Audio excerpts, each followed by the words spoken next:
हाँ दोस्तों, तो स्वागत है आपका मेरे चैनल में। आज फिर से एक नए टॉपिक पर आई हूँ मैं लेकर अपना ये वीडियो। तो आज का है टॉपिक कि अपने मन को शांत कैसे रखें और या साफ़ कैसे करें। तो जैसे कि हम लोग अपनी बॉडी को साफ़ करने के लिए रोज़ नहाते हैं, गर्म पानी से नहाते हैं, गुलाब जल करके नहाते हैं, अच्छा साबुन इत्र वगैरह से नहाते हैं। अपने तन को साफ़ करने के लिए वो नहाने के बाद भी हम उस पर परफ्यूम वगैरह डीओ वगैरह से और हम उसको क्लीन करते हैं ताकि हमारा तन निखरे। तो क्या यही काफ़ी है? हमारा मन कुछ नहीं है। मन को भी साफ़ करना चाहिए। जिस तरह से रेगुलर हम अपने तन की सफाई करते हैं, उसी तरह रेगुलर हमें अपने मन की सफाई भी करनी चाहिए। तो मन की सफाई के लिए क्या करना है? तो ये आज मैं 3 बातें आपको बताऊँगी जिससे आपका मन आराम से एक बहुत ही जल्दी शांत हो जाएगा, और साथ ही इसको भगवद गीता के माध्यम से भी बताऊँगी कि हम अपने भगवद गीता आध्यात्मिक तरीके से अपने मन को कैसे शांत रखें। तो आज सभी के मन में ओवरथिंकिंग चलती रहती है, कल ऑफ़िस जाऊँगी, कल क्या पहनूँगी, कल खाना क्या बनेगा, कल क्या होगा क्या नहीं, इन सब बातों पे कुछ न कुछ हम सोचते रहते हैं, यानी ओवरथिंकिंग विचार चलता रहता है। तो हम इसको कैसे करें? तो पहले सबसे जैसे अभी किसी ने कुछ बोल दिया, आपको गुस्सा आ गया, इंस्टाग्राम पे गए, आपने किसी का गाड़ी देखी, आपको जलन हो गई। तो जैसे ही कोई विचार आपके मन में आए तो उस विचार पे 2 पहरे लगा दो दिमाग के, एक एक यहाँ एक यहाँ लगा दो कि क्या ये सोच सही है? क्या ये सोच है भी या सही है? और इस सोच से मेरी क्या ग्रोथ होगी? क्या ये मुझे आगे बढ़ाएगी? जवाब अगर आपको हाँ में आता है तो आपकी मर्ज़ी है, जवाब अगर ना में आता है तो उस सोच को वहीं पर डिलीट कर दो, बंद कर दो। ठीक है? 2 पहरे लगा दो, 2 पहरेदार लगा दो। क्या ये सोच मेरे लिए सही है?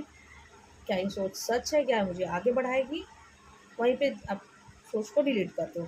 दूसरा है खाली मनी रूल, जैसे income minus saving is equal to expenses. अपना दिमाग भी वैसा ही है, खाली दिमाग शैतान का घर होता है, तो ऊट-पटांग विचार आते ही हैं। भगवद गीता अध्याय 3 श्लोक 37 में भगवान श्री कृष्ण ने बताया है, क्रोध, काम और इच्छा ये सारे दुखों की जड़ है। हमको गुस्सा आना ही नहीं, क्रोध आना ही नहीं चाहिए, और अजीब अलग बहुत ज़्यादा इच्छा भी नहीं होनी चाहिए। तो ये सारे दुखों की जड़ है। तो अभी मैं कह रही थी कि खाली दिमाग शैतान के घर, अपने दिमाग को बिज़ी कर दो। गीता पढ़ो, माला जप करो, अब प्लांट लगाओ, पौधों में पानी दो। तो इस तरह से अपने मन को एंगेज रखो। जितना मन आपका एंगेज रहेगा उतनी गलत चीज़ों से दूर रहेगा।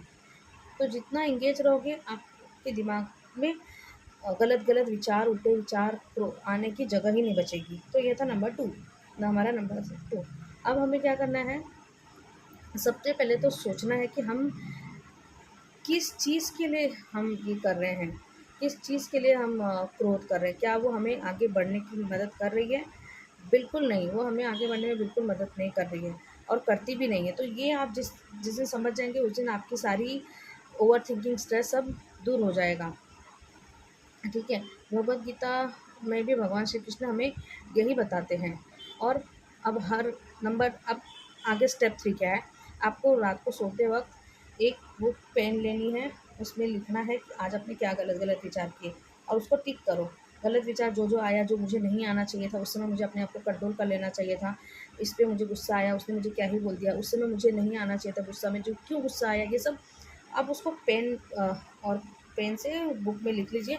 उस पन्ने को या तो रबड़ से मिटा दो, या तो फाड़ के उसको जला के, या तो उसको फेंक दो, उसको डिस्कार्ड कर दो। ठीक है? तो इस तरह से अपने मन की सफाई करनी, जर्नलिंग यानी 5 मिनट जर्नलिंग करो। तो हमारा मन भी एक तरह से शीशा है, शीशा। जैसे शीशे के ऊपर धूल बैठ जाती है, तो उसी तरीके उसको साफ़ करना पड़ता है। उसी तरीके से हमारे मन पे जो धूल बैठ जाती है, उसे भी साफ़ करना पड़ता है, क्योंकि वो हमारा मन एक शीशे की तरह ही है। तो जितना अपने मन को साफ़ करेंगे, उतना हमारे मन से ये कचरा, गंदगी, ओवरथिंकिंग निकलेगी, क्योंकि इंसान है और इस रोज़मर्रा की ज़िंदगी में दिमाग में आना स्वाभाविक है, लेकिन उसको निकालना भी हमें आना चाहिए। तो इस वीडियो के माध्यम से मैंने आपको वही बताया है, अपने मन को कैसे शांत रखें, कैसे साफ़ रखें, क्योंकि मन साफ़ रहेगा तो आपके जीवन की हर दुविधा सरल हो जाएगी। तो ऐसे ही गीता, भगवद गीता और स्पिरिचुअल बातें, और आज रोज़मर्रा की मोटिवेशनल प्रैक्टिकल बातों पे चर्चा के लिए मेरे चैनल को सब्सक्राइब कीजिए, लाइक कीजिए। धन्यवाद। हरे कृष्णा।